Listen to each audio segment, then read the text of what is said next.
हाँ जी, विद्यार्थियों नमस्कार, स्वागत, अभिनंदन आप सभी का पुनः online YouTube channel study bye Arun पर। प्रिय विद्यार्थियों कैसे हैं आप? शिक्षा मनोविज्ञान विषय का लगातार हम अध्ययन कर रहे हैं। अधिगम के विभिन्न सिद्धांतों की चर्चा और परिचर्चा हम कर रहे हैं। बहुत से अधिगम के सिद्धांत हमने पढ़ लिए हैं और आज जो है हम एक अधिगम के सोपान की बात ना करके, अधिगम के सिद्धांत की बात ना करके विद्यार्थियों, एक ऐसे सिद्धांत को मैं आपके सामने लेकर आया हूँ, जो कि अधिगम की सोपान की कहलाती है। यानी कि अधिगम किस प्रकार से होता है, अधिगम के विभिन्न प्रकार जो हैं, वो किस तरह से स्टेप बाय स्टेप काम करते हैं और एक व्यक्ति सीखता है।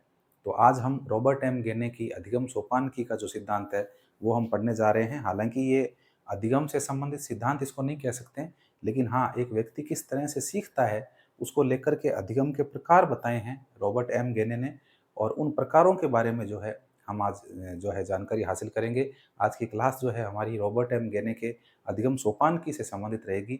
बहुत ही महत्वपूर्ण टॉपिक है विद्यार्थियों ये। परीक्षा में आने की पूरी चांस रहते हैं। नीट परीक्षा है, थर्ड ग्रेड है, सेकंड ग्रेड है, फर्स्ट ग्रेड है, सभी में जो है अधिगम की इस सोपानकी में से एक प्रश्न आने की पूरी पूरी संभावना रहती है। लगभग इसमें से प्रश्न आता ही है। तो ये बहुत महत्वपूर्ण टॉपिक है मनोविज्ञान विषय का और अधिगम से संबंधित है, इसलिए और ज़्यादा महत्वपूर्ण होता है। तो आइए बिना समय गवाए शुरू करते हैं रॉबर्ट एम गेने की अधिगम सोपानकी। उससे पहले मैं आग्रह करूँगा, जिस किसी ने भी अभी तक चैनल को सब्सक्राइब नहीं किया है, नए व्यूवर्स हैं, अभी तक आपने चैनल सब्सक्राइब नहीं किया है, चैनल सब्सक्राइब कर लें।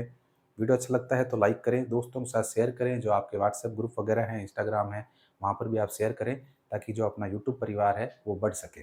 ठीक है? कोई भी सुझाव हो आपका तो कमेंट बॉक्स में आप कमेंट भी कर सकते हो। ओके? तो आज का जो सिद्धांत है विद्यार्थियों, आज का जो अधिगम का सिद्धांत है, वो अधिगम के प्रकारों के बारे में है और वो है विद्यार्थियों अधिगम की सोपानकी। हेडिंग डाल देंगे आप, अधिगम की अधिगम की सोपानकी।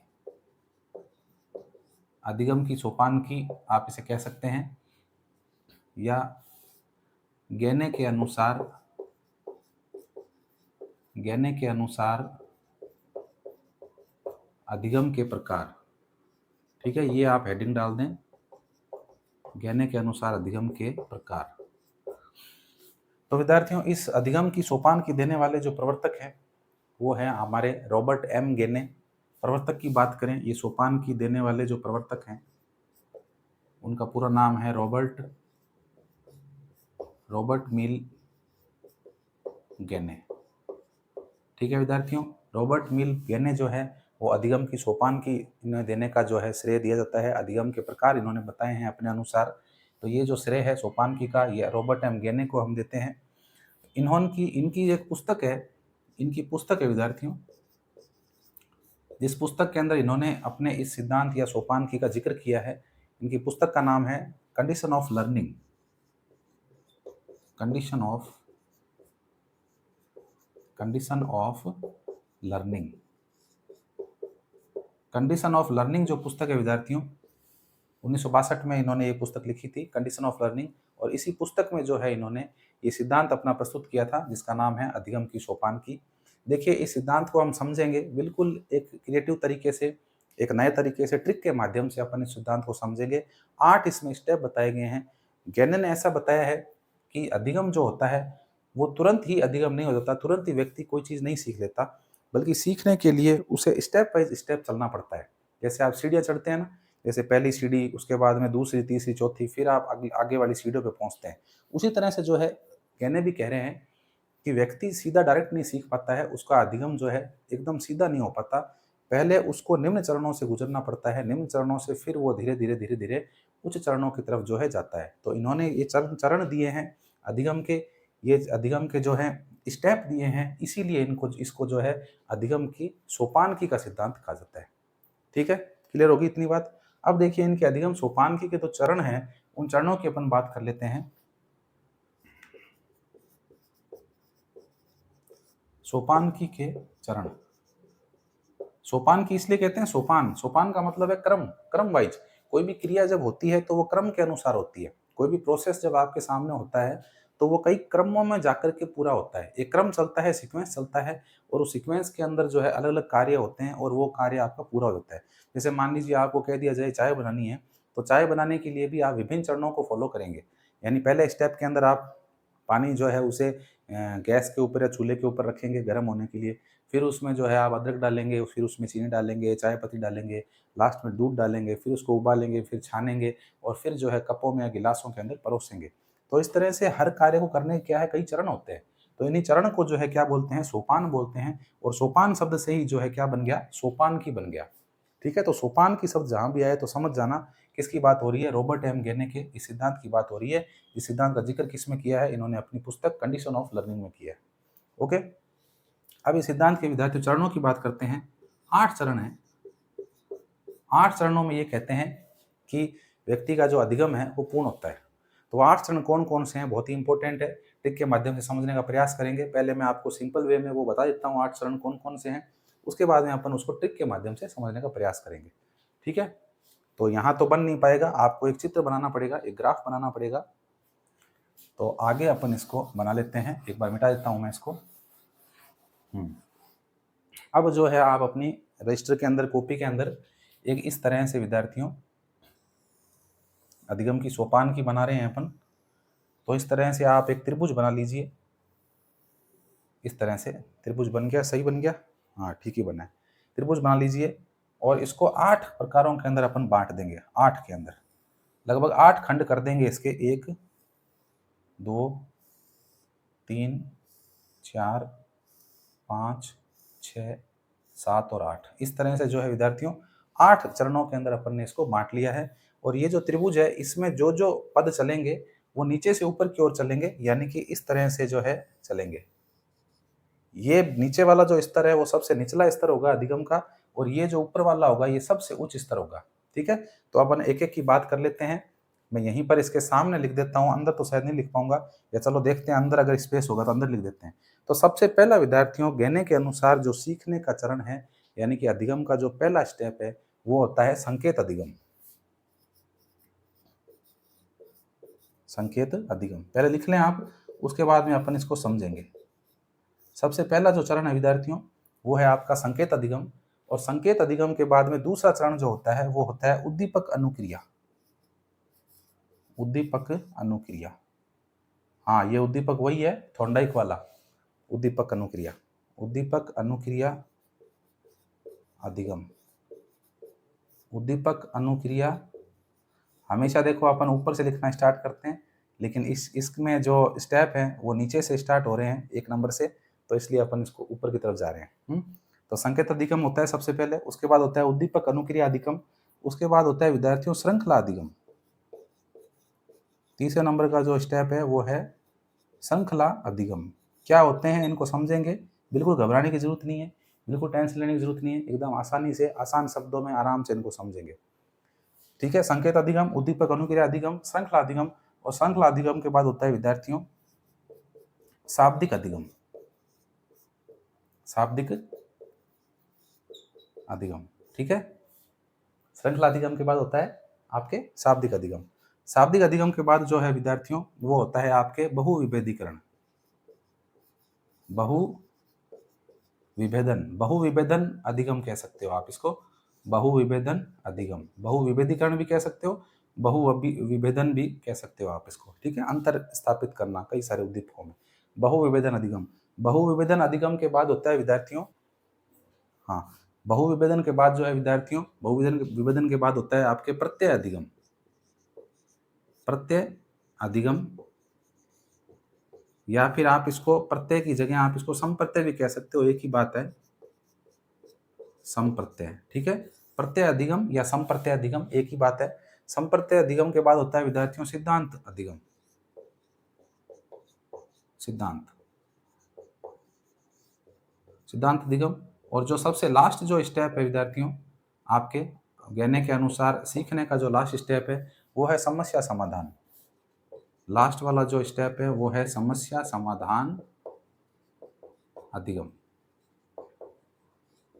ठीक है, इस तरह से जो है ये 8 चरण है सीखने के। रॉबर्ट एम गेने के अनुसार इन 8 चरणों के अंदर व्यक्ति जो है सीखता है। तो नंबर डाल देंगे 1 2 3 4 5, ये वाला 6, इसको मिटा देता हूँ, 6 नंबर, ये है 7 नंबर, और ये है 8 नंबर। ठीक है, ये इस तरह से जो है विद्यार्थियों 8 इसके अंदर जो है बताए गए हैं। अब देखिए इसमें मैंने आपको बताया कि ये जो संकेत अधिगम है ये सबसे निम्न स्तर का अधिगम है। ये जो संकेत अधिगम है विद्यार्थियों, ये क्या होता है? सबसे निम्न स्तर का अधिगम होता है। निम्न स्तर का अधिगम, सबसे निचले स्तर का अधिगम होता है उसे हम बोलते हैं संकेत अधिगम, और सबसे उच्च स्तर का जो अधिगम होता है उसे बोलते हैं विद्यार्थियों समस्या समाधान अधिगम। सबसे उच्च स्तर का अधिगम, ठीक है, ये है सबसे उच्च स्तर का अधिगम। चलिए अब अपन बात कर लेते हैं, इनमें से एक एक की बात कर लेते हैं। उनमें इनमें एक एक की बात करने से पहले एक ट्रिक के माध्यम से विद्यार्थियों समझने का प्रयास करते हैं। आप इस ट्रिक को अन्यथा मत लेना, केवल और केवल अपने को समझने तक सीमित है, तो समझने तक ही रखना, उससे आगे कुछ भी नहीं है, ठीक है। देखिए इनका अर्थ बाद में देखेंगे, पहले अपन एक ट्रिक देख लेते हैं। ट्रिक समझ लें चाहे आप लॉजिक समझ लें, मैंने आपको पहले बताया था कि ट्रिक के माध्यम से अगर आपको कोई चीज़ इजी वे में याद होती है तो आप ट्रिक के माध्यम से याद कर सकते हैं, कोई दिक्कत वाली बात नहीं है। आप खुद भी ट्रिक बना सकते हैं, लॉजिक अपना खुद का क्रिएट कर सकते हैं, लेकिन ये नहीं है कि आप हर चीज़ में ही ट्रिक लगाने लग जाए, ऐसा नहीं होना चाहिए। जो चीज़ ईजी वे में याद हो रही है उसे आप याद कर ले ईजी वे में, जो चीज़ ईजी वे में याद नहीं हो पा रही वहाँ पर आप ट्रिक लगा लें।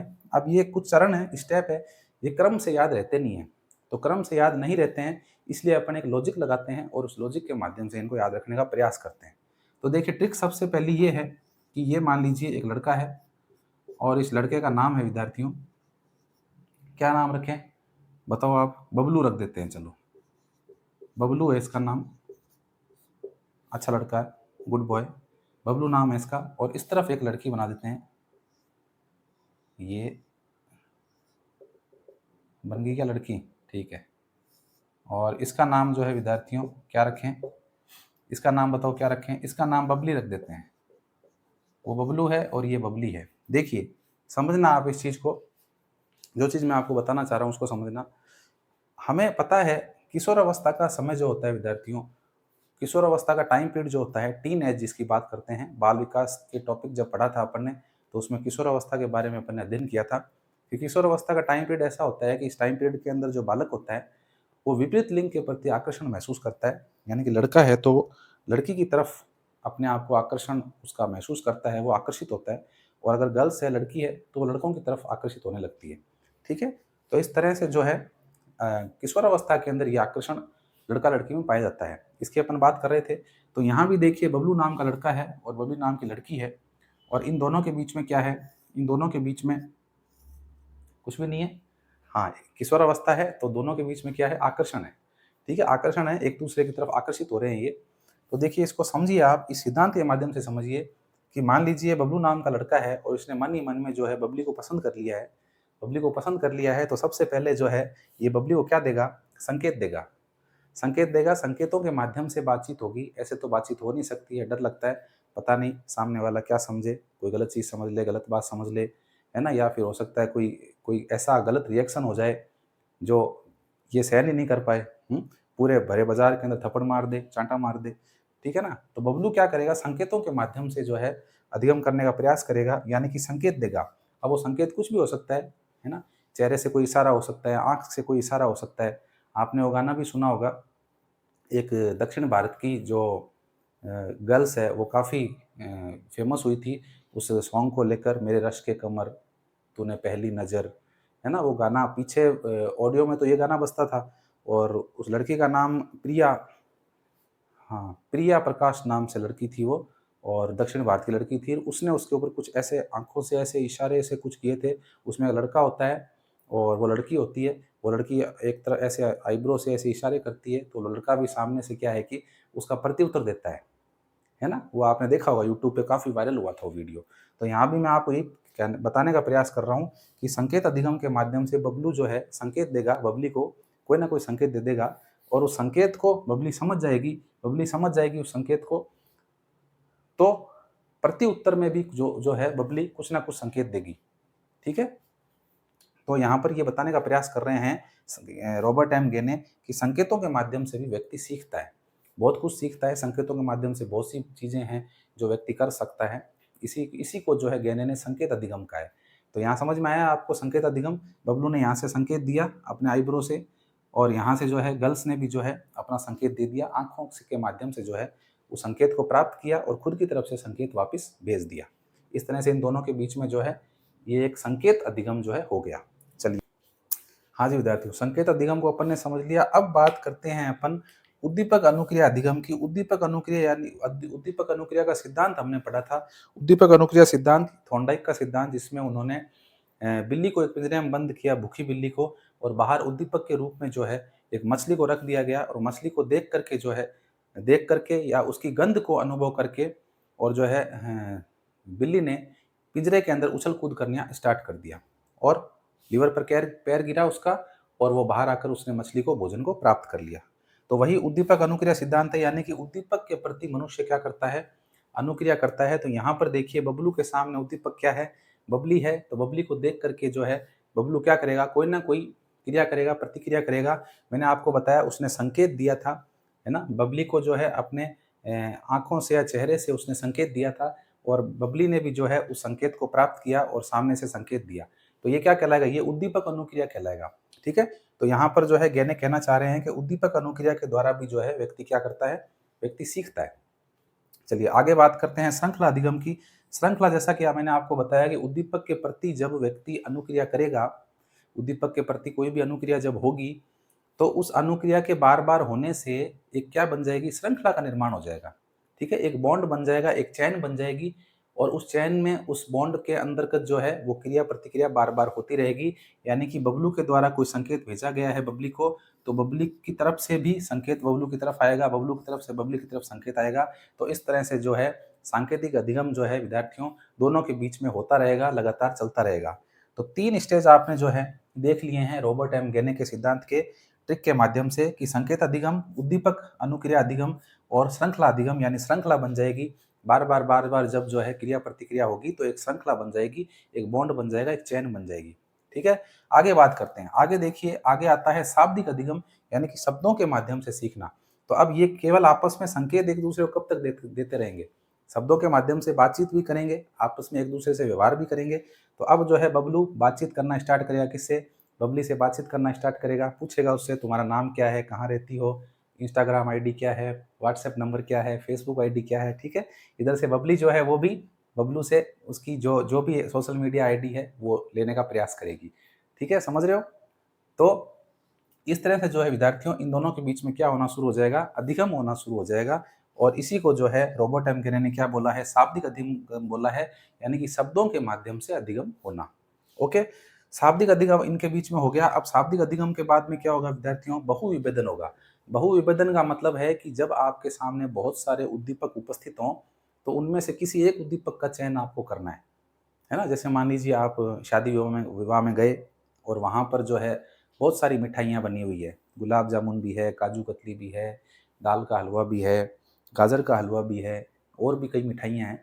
तो इतने सारे उद्दीपक आपके सामने मौजूद है और आपको उनमें से सब में से एक को चुनना है। तो देखिए यहाँ पर बबलू बबली की बात करें तो आपको पता है कि बबलू केवल एक ही लड़का नहीं है, एक ही ऐसा बॉय नहीं है, और बबली भी केवल एक ही गर्ल नहीं है, और भी दूसरी गर्ल्स भी हो सकती है, और बहुत सारे बॉयज़ भी हो सकते हैं।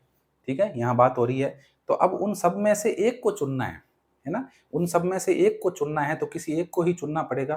तो एक को चुनने का मतलब क्या है, बहुविभेदीकरण, यानी औरों के बीच में क्या कर पाना, भेद कर पाना, ये क्या कहलाता है, बहुविभेदीकरण अधिगम कहलाता है। जैसे आपने देखा होगा कि बहुत से बच्चे जो हैं, छोटे बच्चे जब होते हैं तो छोटे बच्चे हर पशु को गाय बोलते हैं, क्योंकि घर वालों ने बता दिया कि 4 पैर वाला और ये बड़ा सा शरीर वाला पशु जो है वो गाय है, तो बच्चा हर पशु को गाय बोलेगा। क्यों? क्योंकि अभी वो बहुविभेद नहीं कर पा रहा है, अभी उसमें इतना चिंतन शक्ति उसकी विकसित नहीं हुई है कि वो गाय और भैंस के अंदर विभेद कर ले, और मेल फीमेल में भी वो विभेद नहीं कर पाएगा, नहीं कर पाएगा ना। तो यही कहलाता है बहुविभेदीकरण, यानी कि जब व्यक्ति अधिगम के इस स्टेज में पहुंच जाता है तो वो भेद करने लगता है, बहुत सारे उद्दीपकों के बीच में विभेद करने लगता है। बबलू भी जो है, बहुत सारी गर्ल्स हैं, उन सब में से विभेद कर रहा है, किसका, बबली का, क्योंकि बबलू केवल बबली को ही पसंद करता है।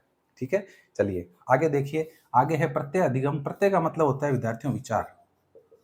प्रत्यय का मतलब जो है अपने आप में विचार होता है, संप्रत्यय भी कह सकते हैं इसको हम, यानी कि विचार आना, विचार करना शुरू कर देना। यानी कि बबलू जब बबली को चुन लेगा, बहुविभेदीकरण कर लेगा, बहुत सारी गर्ल्स हैं उनमें से केवल बबली को ही इसने चुना है, यानी कि अब उसके मस्तिष्क में क्या बनने लगे हैं, अब उसके मस्तिष्क में विचार बनने लगे हैं कि मुझे जो है बबली पसंद है और मैं बबली से क्या करूँगा, शादी करूँगा। ठीक है? तो ऐसा विचार जो है बबलू के मन में बन गया है। तो बबलू के मन में क्या बन गया, संप्रत्यय बन गया है, संप्रत्यय का निर्माण होने लग गया है और इसी को जो है गैने ने कहा है प्रत्यय अधिगम। प्रत्यय अधिगम का मतलब है विचार बन जाना और विचारों को बनने के बाद व्यक्ति के द्वारा सीखना, उसे कहते हैं प्रत्यय अधिगम। ठीक है? प्रत्यय अधिगम के बाद में विद्यार्थियों बात करते हैं सिद्धांत अधिगम की। सिद्धांत आपको पता है कोई भी व्यक्ति के जब मौलिक विचार होते हैं, मूल विचार होते हैं, जब उन मूल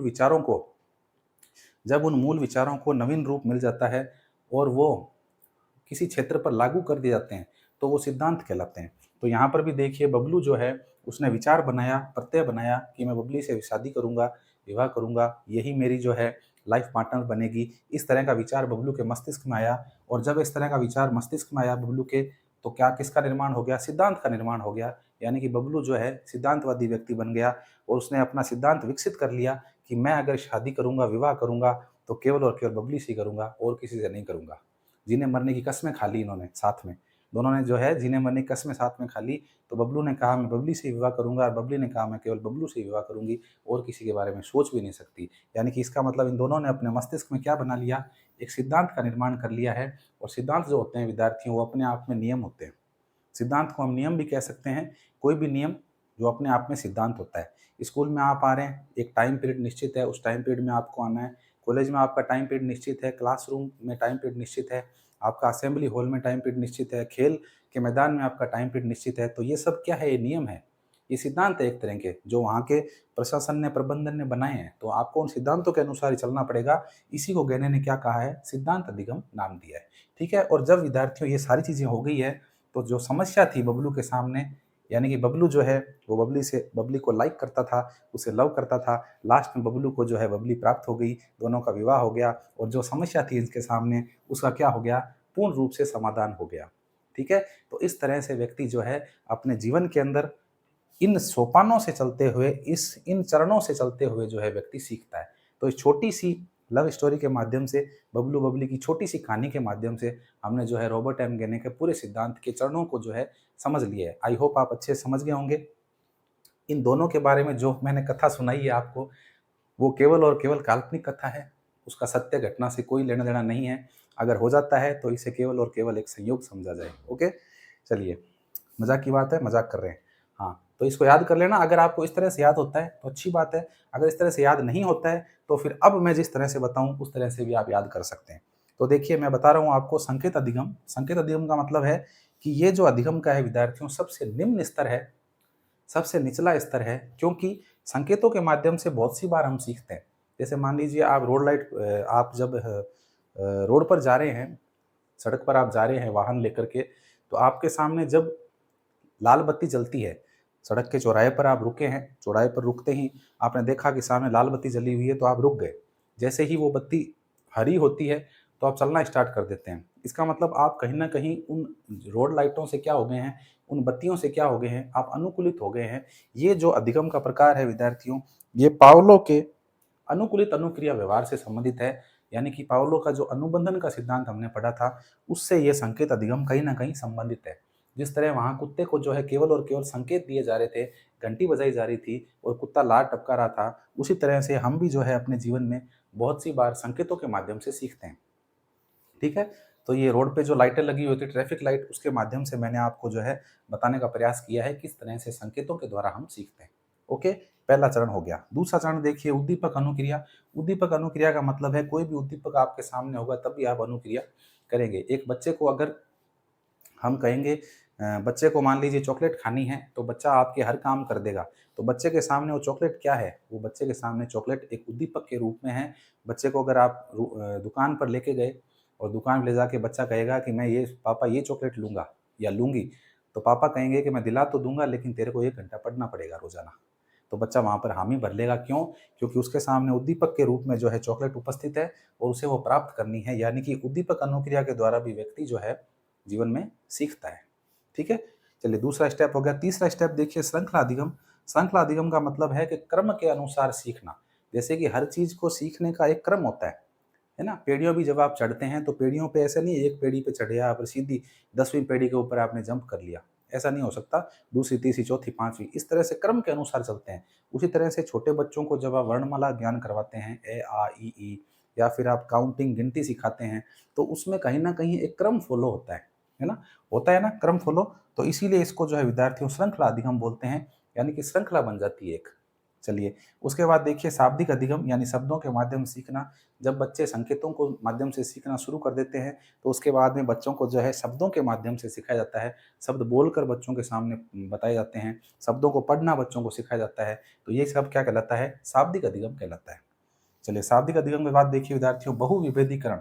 बहुविभेदीकरण मैंने आपको अभी जस्ट ही बताया कि बहुत सारे उद्दीपक जब हमारे सामने उपस्थित होते हैं, तो उनमें से एक उद्दीपक को हमें चुनना है, वो अपने आप में क्या होता है? बहुविभेदीकरण होता है। और ये बहुविभेदीकरण कहीं न कहीं जब बड़े होते हैं तो हम प्रतियोगी परीक्षा की, आप में से बहुत से लोग तैयारी कर रहे होंगे, तो आप भी जो है ये बहुविभेदीकरण अधिगम का प्रयोग कर रहे हैं। आप चुन रहे हैं, आपके सामने पटवारी की नौकरी है, आपके सामने ग्राम सेवक की नौकरी है, आपके सामने शिक्षक की वैकेंसी है, बहुत सारी वैकेंसी आपके सामने हैं। अब आपको चुनना है कि आपके लिए कौन-सी अच्छी है, जो आपके फ्यूचर को सेव कर सकती है, जिसमें आपके लगने की पूरी संभावना है, जिसका सिलेबस आपको अच्छे से आता है। उसका एक का आप चयन करेंगे, अपनी तर्क शक्ति और मस्तिष्क की जो क्षमता है, आपकी बुद्धि लब्धि है, उसके आधार पे किसी एक का चयन आप करेंगे। तो वो क्या कहलाएगा? बहुविभेदीकरण कहलाएगा, यानी कि बहुत सारे उद्दीपकों में से एक उद्दीपक को आप चुनेंगे और उसके प्रति ही क्या करेंगे? अनुक्रिया करेंगे। ओके, बहुविभेदीकरण। बहुविभेदीकरण के बाद बात आती है विद्यार्थियों प्रत्यय अधिगम की। प्रत्यय का मतलब मैंने आपको बताया विचार। प्रत्यय का मतलब होता है विचार, विचार लेकर के आना, विचार बनाना, खुद के विचार बनाना। संप्रत्यय, संप्रत्यय का मतलब विचार है। जैसे मान लीजिए मैं अभी आपके सामने शब्द बोलता हूँ नाना जी, तो मैंने जैसे ही आपके सामने नाना जी शब्द बोला, तो आपके मस्तिष्क में जो है अपने नाना जी की छवि आने लगी होगी। आपको अपने नाना जी का चेहरा जो है आपके माइंड के अंदर आने लग गया होगा।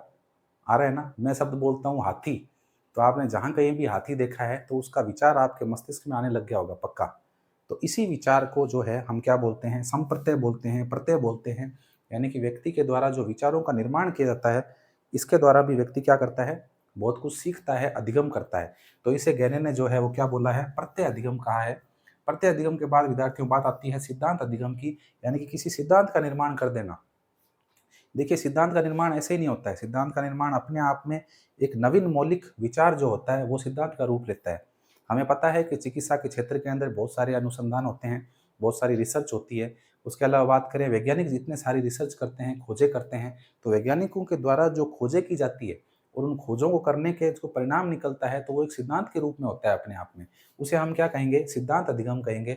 जैसे कि आपके गणित के अंदर फॉर्मूले हैं, गणित में जो सूत्र हैं, फ़ॉर्मूले हैं, उसके अलावा जितने भी आपके रासायनिक सूत्र वगैरह हैं, केमिस्ट्री के जो फ़ॉर्मूले हैं, तो वो सब अपने आप में कभी न कभी क्या थे?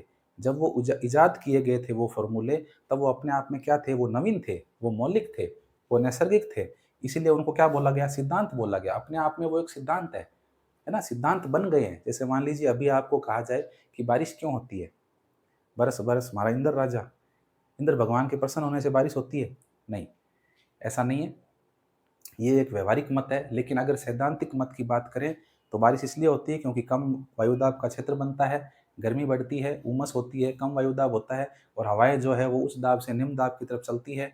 हवाएं जब आती है निम्न दाब की तरफ, तो अपने साथ बादलों को लेकर के आती है और बारिश होती है। तो ये अपने आप में क्या है? ये बारिश का सिद्धांत है एक। इसे बोलेंगे सिद्धांत अधिगम, यानी सिद्धांतों के माध्यम से व्यक्ति का सीखना। ठीक है? ओके। और सिद्धांत अधिगम जब हो गया विद्यार्थियों, तो उसके बाद में लास्ट में क्या हो जाएगा? समस्या समाधान अधिगम हो जाएगा। समस्या समाधान अधिगम का मतलब है कि व्यक्ति के सामने कोई भी समस्या है, उस समस्या का समाधान करने की क्षमता व्यक्ति के अंदर आ गई है, यानी कि इतनी तर्कशीलता उसके अंदर आ गई है, उसकी चिंतन शक्ति इतनी बढ़ गई है, उसकी विवेक शक्ति इतनी बढ़ गई है कि वो जो है समस्याओं का समाधान करने के अंदर जो है क्या हो गया? योग्य हो गया है। तो इसको बोलेंगे हम समस्या समाधान अधिगम। समझ गए? तो स्टोरी के माध्यम से याद होए तो ठीक है, नहीं तो आप ऐसे भी याद कर सकते हैं, कोई दिक्कत नहीं है। दोबारा बता दूं एक बार, संकेत अधिगम, सर्वप्रथम संकेतों के माध्यम से सीखना।